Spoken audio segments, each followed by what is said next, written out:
Explain what strategies might help the US get through the pandemic. I'm joined now by Michael Bociurkiw from New York via Skype. He's a global affairs analyst and former spokesman for the Organization for Security and Cooperation in Europe. Good to have you with us, Michael. Good to be with you, Lynda. So I want to start first on the US response to this pandemic, because we have been reporting extensively on this virus now for months. And even now, we're in the middle of March, we're still hearing that there aren't enough tests available. Hospitals, doctors are saying people are coming to them from level 3 countries with symptoms and they still can't get enough tests. What do you make of the response here in the United States? Well, amateur hour at the White House. I mean, we've been seeing for weeks now this drip, drip, knee-jerk type of approach. You know, Lynda, I've worked for UNICEF and a little bit for WHO on disease outbreaks around the world, measles and polio, and I've seen better preparation, better pre-positioning in developing countries than here, where in those countries you have, from the very start, all hands on deck, all of society, all of government approach. But I think what was missing here is very, very early aggressive interventions like we've seen in Hong Kong and especially Singapore. In Singapore, for example, they had widespread testing. They had very strict quarantine. Very, very early on, they stopped traffic from China. And then also very, very important, which I'm not really seeing here, is intensive tracing. Where did the virus come from and from where to where did it move? And then finally, surge capacity.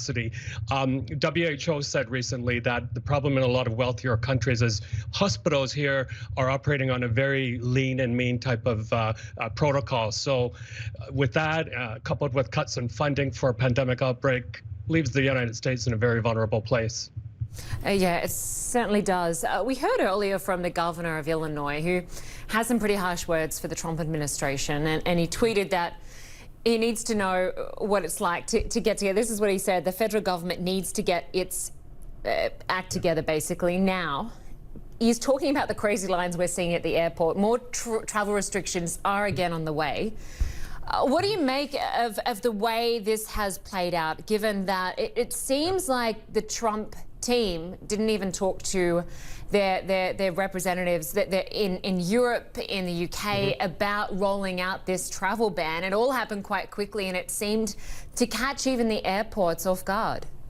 Yeah, well, Lynda, nothing short of disastrous. I mean, I flew in a few days ago from Europe and there was zero screening, and now we've gone to this intensive screening and long lineups, lack of preparation.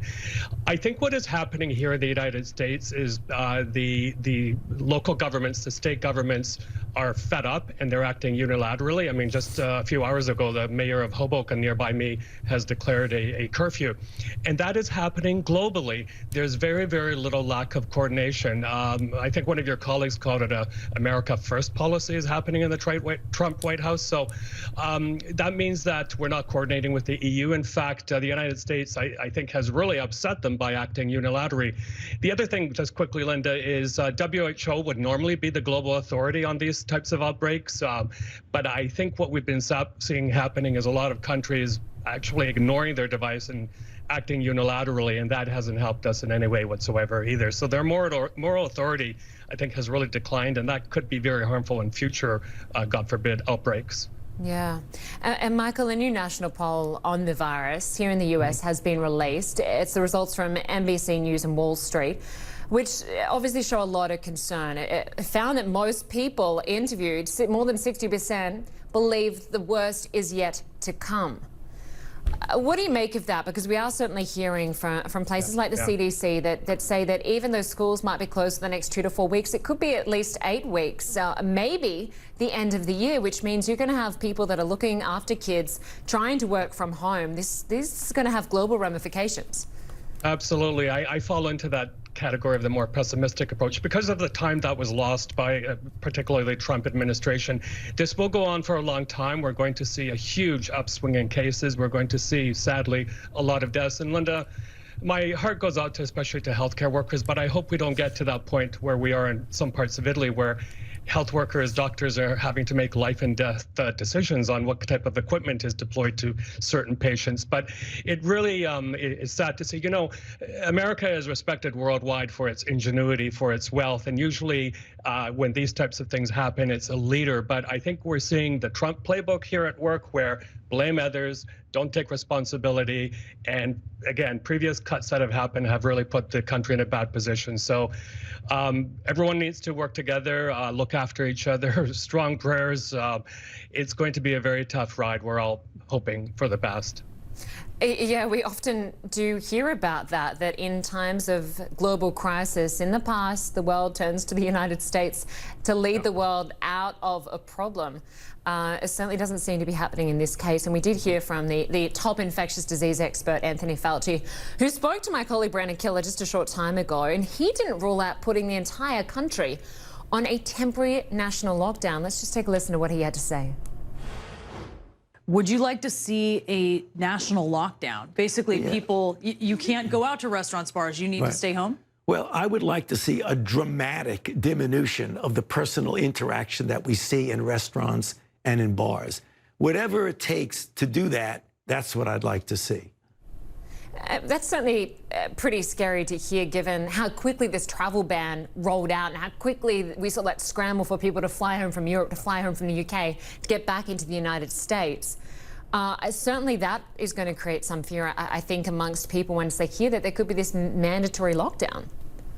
Yeah, well, Lynda, that significant behavioral change that needed to happen earlier, not going out to restaurants, that sort of thing isn't happening. And here, of course, in New York City, a lot of people cannot afford the luxury to have that spacing, especially in the subways. If you're an hourly wage earner, you're not going to be taking an Uber. So that's a big problem here. And we're, we live in a different atmosphere here where people love and fight for these liberties. So it's going to take a government order. It needs to happen now. Stay at home, minimum 2 weeks, nothing moves. Sharp and short interventions. And quickly, Lynda, I mean, I'm often asked, well, why did it work in Singapore? Well, there they have this kind of optimal balance between cutting edge capitalism and managed paternalism, or 90s statism, if I can put it that way. So people are used to listening to the government, whereas here I think we've had a real drop in trust in government, and that's playing itself out hourly, daily, weekly here with this pandemic. All right, Michael Bociurkiw, always good to have you with us. Thanks so much. Likewise, thank you.